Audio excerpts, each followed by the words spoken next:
Gloire à toi, Père. Merci. Oh, oh, oh, merci.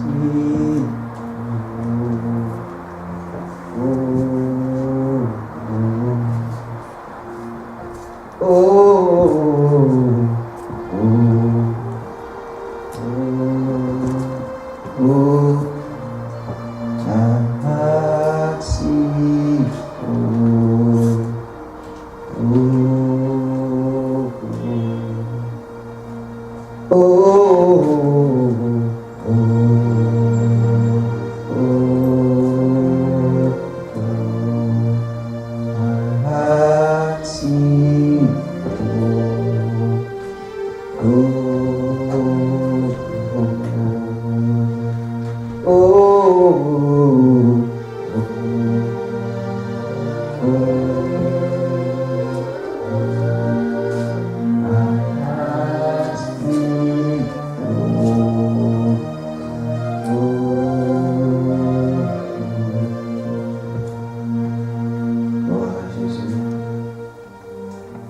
Amen. Que Dieu vous bénisse. Est-ce qu'on peut fermer ces fenêtres, s'il vous plaît? De l'autre côté. Vous allez supporter pour quelques minutes, s'il vous plaît. Parce que les reproches nous font souvent. On nous a beaucoup fait des reproches pour le bruit qui se fait souvent entendre dans nos enregistrements.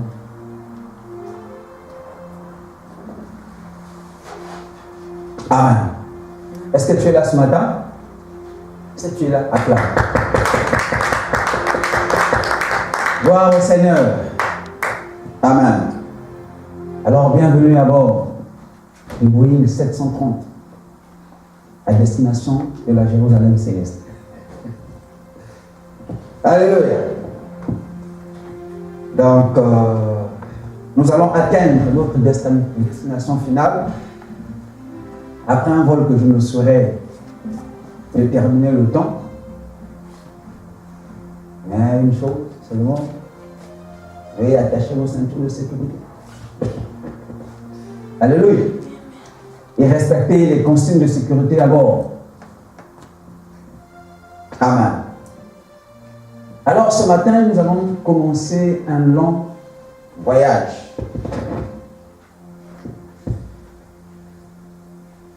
Que je me serais déterminé le nombre de temps que nous ferons au travers ce voyage. Alléluia. Nous allons voyager au travers des Écritures. Nous allons laisser entendre parler les Écritures. Nous allons laisser les Écritures s'exprimer. Alléluia. Généralement, dans nos églises, les Écritures ne s'expriment plus comme il se doit. Ça devient souvent la doctrine du pasteur, la pensée du pasteur, les opinions du pasteur. Alléluia. Chose qui n'est pas trop mauvaise. Mais les opinions du pasteur ne sauvent pas. Alléluia. Ou bien la façon de voir les choses du pasteur ne sauve pas. Ce qui sauve, ce sont les Écritures. Alléluia. C'est pourquoi nous devons faire revenir les Écritures au centre de toutes choses. S'il y a des gens ici qui n'ont pas de Bible, s'il vous plaît, veuillez me voir à la fin, enregistrez-vous. Par la grâce de Dieu, nous allons commander les Bibles pour vous. Amen. Et chaque dimanche, chaque vendredi, viens avec un cahier. Alléluia. Alors j'ai la certitude qu'au sortir de ce voyage,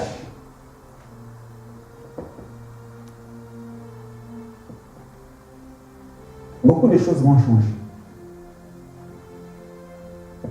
La compréhension de l'évangile de plusieurs d'entre nous ici va être changée. Alléluia. Et plusieurs d'entre nous ici sauront faire la différence entre l'évangile, la morale, l'éthique. Alléluia.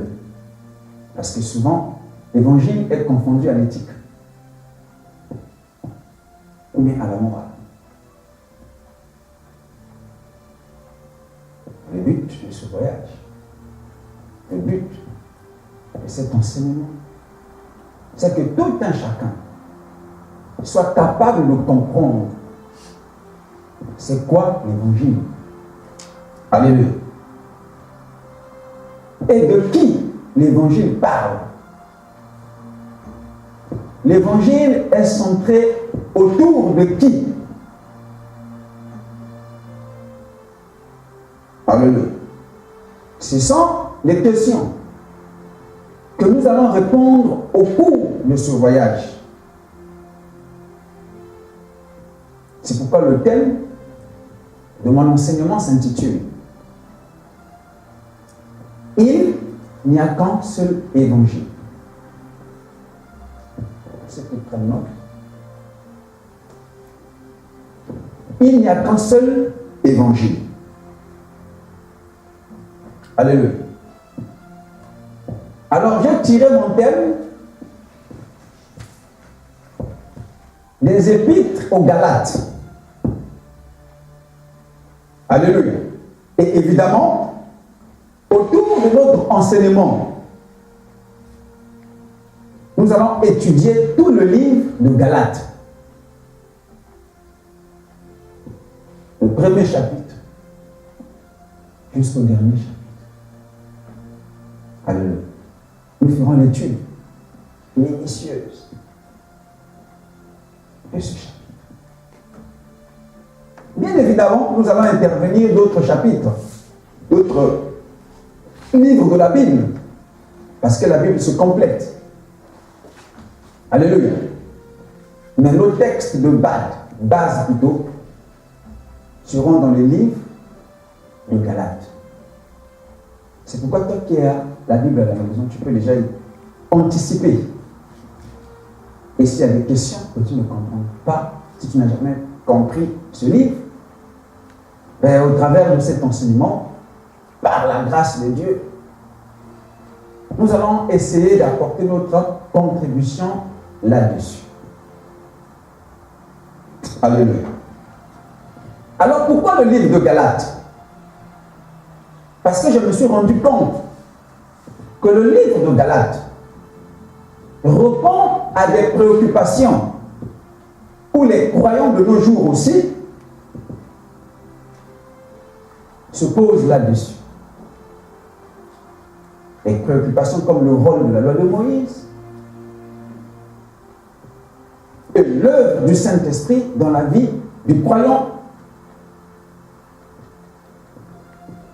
Et quel est le véritable évangile? Quelle est la doctrine? Qu'est-ce qui doit être prêché à l'Église? Autrement dit, les croyants que nous sommes aujourd'hui, dans quelle alliance faisons-nous partie? Alléluia. Et le livre de Galates répond à ces préoccupations. C'est pourquoi nous allons étudier ce livre. Il est important pour que nous comprenions ce livre, que nous puissions comprendre ce livre. Quand tu comprends ce livre, tu comprends la Bible. Tu comprends l'évangile. Et tu ne seras plus troublé lorsqu'un prédicateur se mettra ici pour commencer à raconter son expérience. Toi, tu seras plus troublé. Tu comprendras que ça, c'est l'évangile. Ce n'est pas l'évangile, c'est son expérience. Alléluia. Et son expérience ne sauve pas. La seule chose qui sauve, c'est l'expérience de la croix. Alléluia. Alors, on va commencer notre étude. Galates chapitre 1. Nous allons prendre aujourd'hui le verset 1 jusqu'à 10.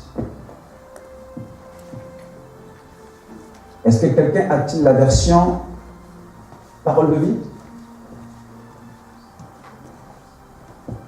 La version parole de vie.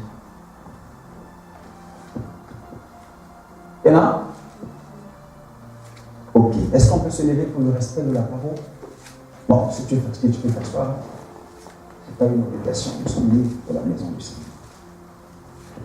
Paul, apôtre, non de la part des hommes, ni par un homme, mais par Jésus-Christ, et Dieu le Père, qui l'a ressuscité des morts. Et à tous les frères qui sont avec moi aux églises de la Galatie, que la grâce et la paix vous soient données de la part de Dieu le Père et de notre Seigneur Jésus-Christ, qui s'est donné lui-même pour nos péchés, afin de nous racheter du présent siècle mauvais, selon la volonté de Dieu et Père. Je m'étonne de ce que vous détourniez si promptement de celui qui vous a appelé par la grâce.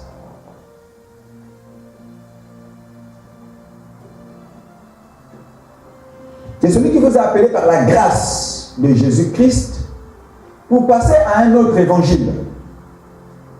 Non pas qu'il y ait un autre évangile, mais il y a des gens qui vous troublent et qui veulent renverser l'évangile de Christ. Mais quand nous-mêmes, quand un ange du ciel annoncerait un autre évangile que celui que nous vous avons prêché,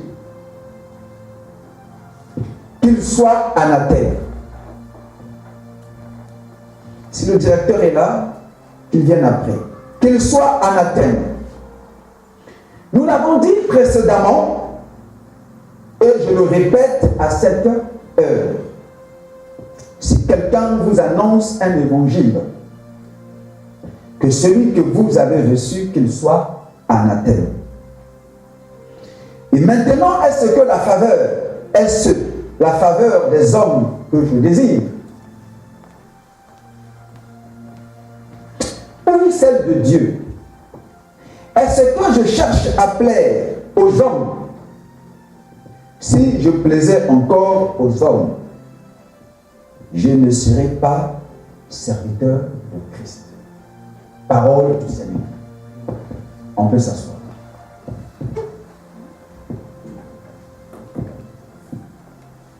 Alléluia.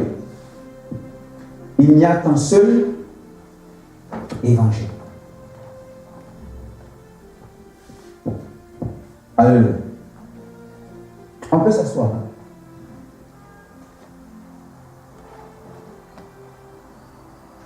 Alors, nous ne pouvons pas parler de l'évangile sans avoir défini ce que c'est l'évangile.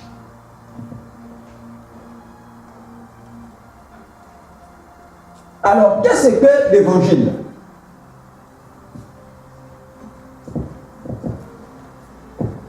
Qu'est-ce que l'évangile? Alléluia. L'évangile est un mot d'origine grecque.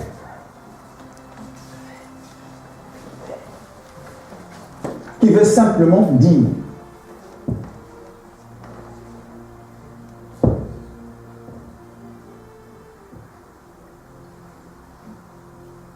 la bonne nouvelle. Alléluia. L'évangile est un mot d'origine grecque qui signifie la bonne nouvelle. Alléluia. Simplement. Alors, nous savons tous qu'une nouvelle est une information. Alléluia. Mais toute information n'est pas à la base bonne. Aujourd'hui, si je reçois un coup de fil tout à l'heure, m'annonçant que ma mère est décédée, c'est une information. Alléluia. C'est une nouvelle. Mais est-ce que cette nouvelle est bonne? Elle n'est pas bonne. C'est une triste nouvelle. Alléluia. Parce que c'est une nouvelle qui ne me plaira pas. Ce n'est pas une nouvelle qui va me réjouir le cœur. Ce n'est pas une information qui va me faire, qui va réjouir mon cœur. C'est une mauvaise information. Alléluia. Donc, l'évangile, c'est la bonne. Donc, une bonne information. Alors, nous comprenons déjà par là que si l'évangile, c'est une bonne information, une bonne nouvelle, et que ce n'est pas une nouvelle qui pourra frustrer l'homme.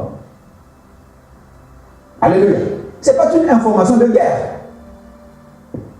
Aujourd'hui, si je te dis,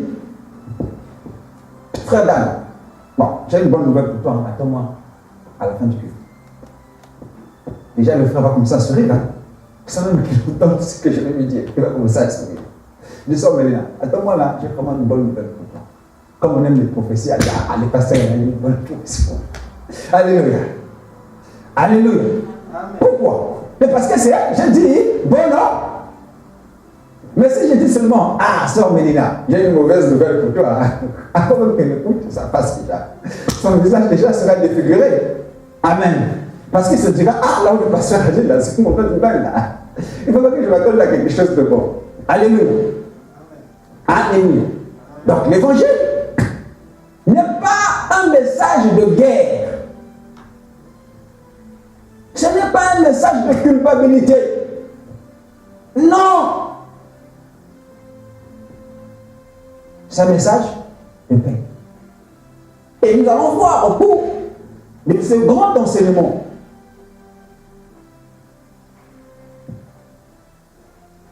Alléluia.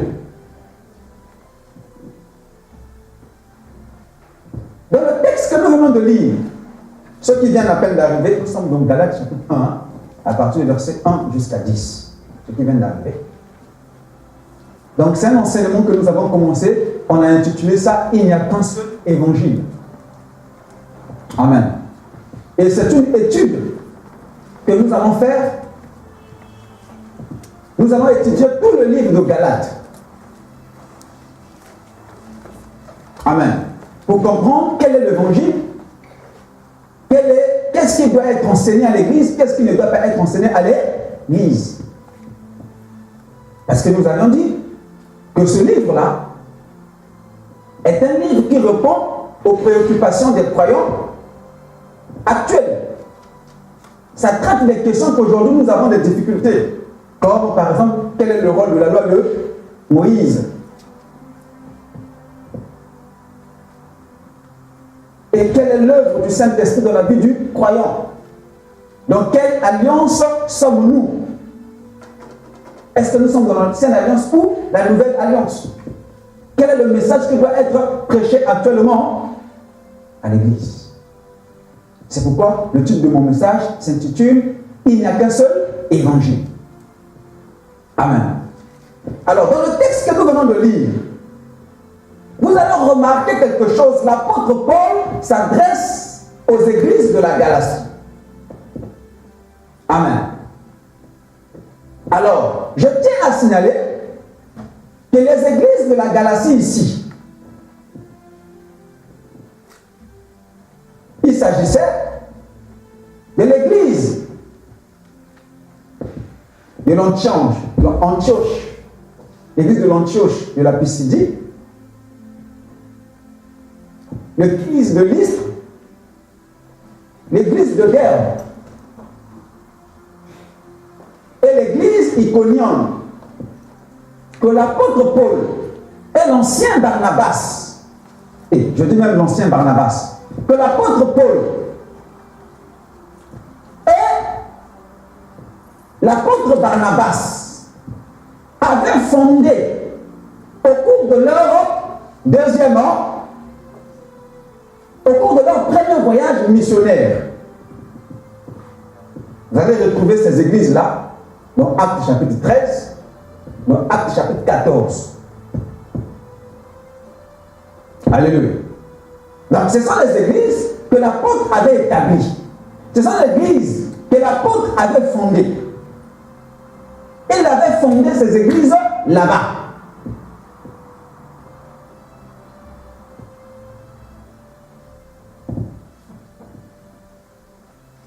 Alléluia. Donc ici, l'apôtre s'adresse à ces églises-là. Mais ceux qui ont coutume de lire les lettres de Paul, ils vont remarquer quelque chose. Que Paul commence toujours des lettres.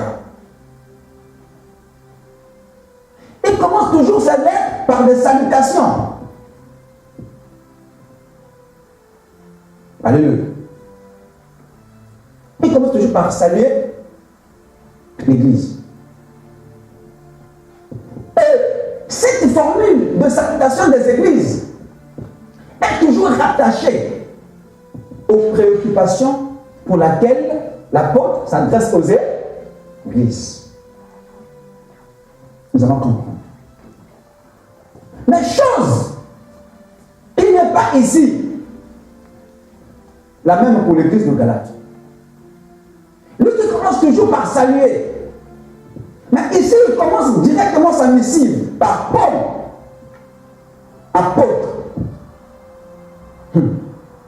Non de la part des hommes, ni de la part des noms,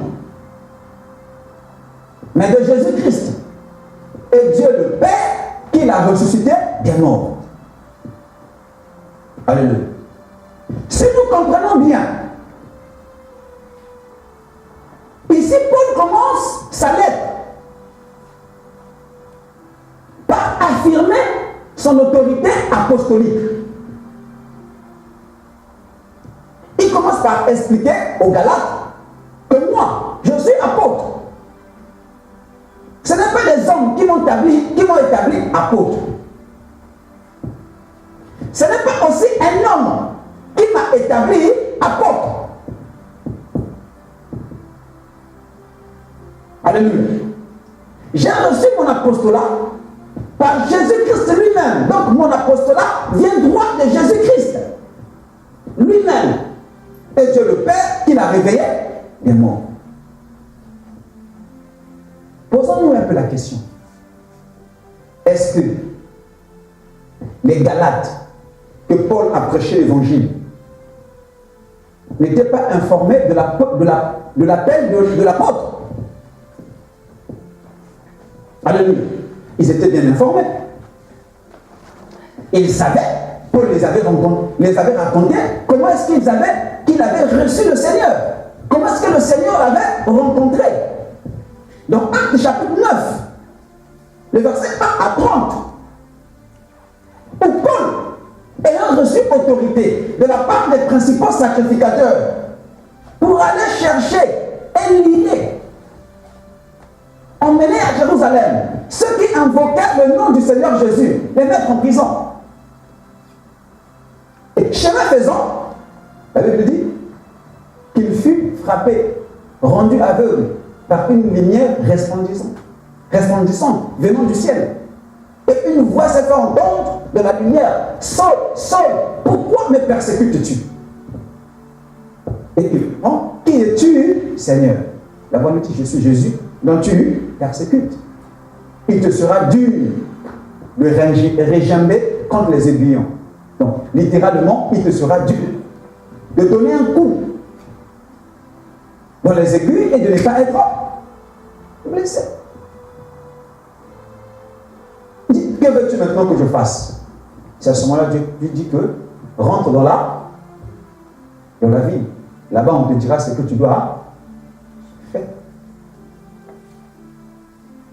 Et c'est là que, dans Actes chapitre 9, toujours le verset 15, il y avait un disciple du Seigneur là-bas appelé Ananias, que le Seigneur a rencontré pour dire, bon, va dans une rue qu'on appelle la rue de la Belle, tu verras un nommé Saul de Tarse là-bas.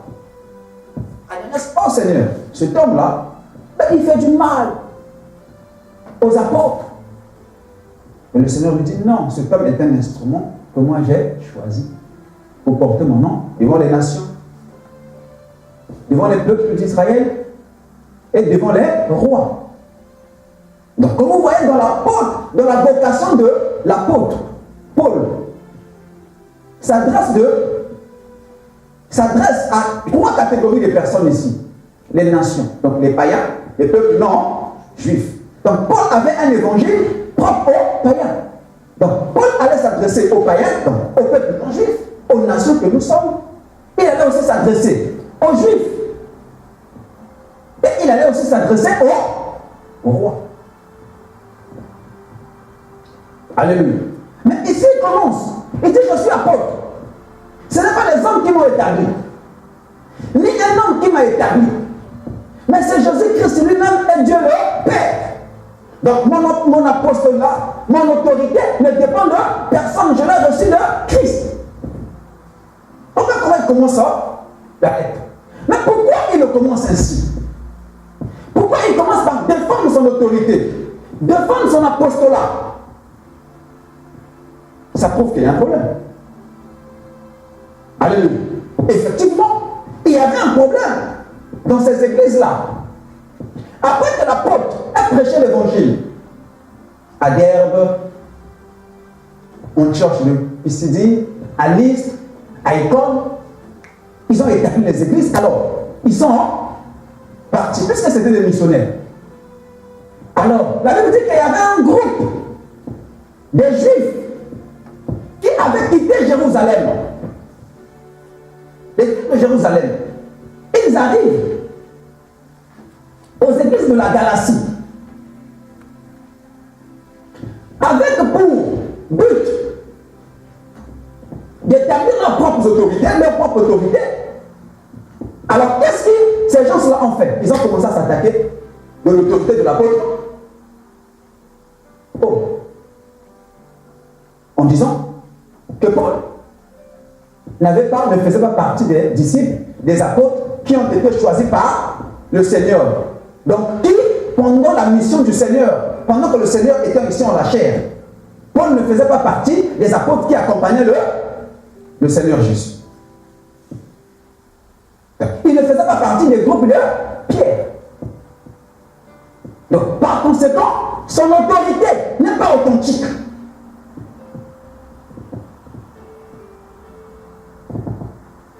Alléluia. Voilà. Pour faire quoi? Pour renverser l'autorité de Paul. Et s'établir leur propre autorité. Voilà ce qui se passait ici. Et comme il ne faisait pas partie de ceux-là qui ont marché avec le Seigneur, comme ceux qui sont à Jérusalem, comme les Pierre, comme les Jacques, comme les autres. Par conséquent, son autorité n'est pas authentique. Et regardez aussi le type de message que fait quoi? Il annonce. Pourquoi? Parce que Paul annonçait la grâce. Un message tout à fait différent de ceux de Jérusalem. Ceux qui étaient à Jérusalem annonçaient. Donc pour eux, Paul donnait la licence aux gens d'aller pécher. Parce qu'ils étaient sous là, parce qu'ils annonçaient là la grâce. Alléluia. Donc ils doivent d'abord commencer par quoi? Par bafouer l'autorité de Paul. Pourquoi? Parce que quand l'autorité d'un homme est bafouée, quand l'autorité d'un pasteur est bafouée, donc ce qu'il va dire ne sera plus écouté. Alléluia. Donc il commence par bafouer l'autorité de Paul. Maintenant, Paul n'a pas vécu avec le Seigneur. Alléluia. Et dès que Paul apprend ça, directement, il doit commencer à faire quoi? À corriger. Il doit commencer à corriger ce qui a été dit par ses frères venant de Jérusalem. Donc à se défendre, à défendre son autorité apostolique, à défendre son message. Parce que lorsque l'autorité est bafouée, le message ne doit plus être et. Alors, il commence par Paul. Il ne commence pas par la salutation. Il dit Paul, apôtre.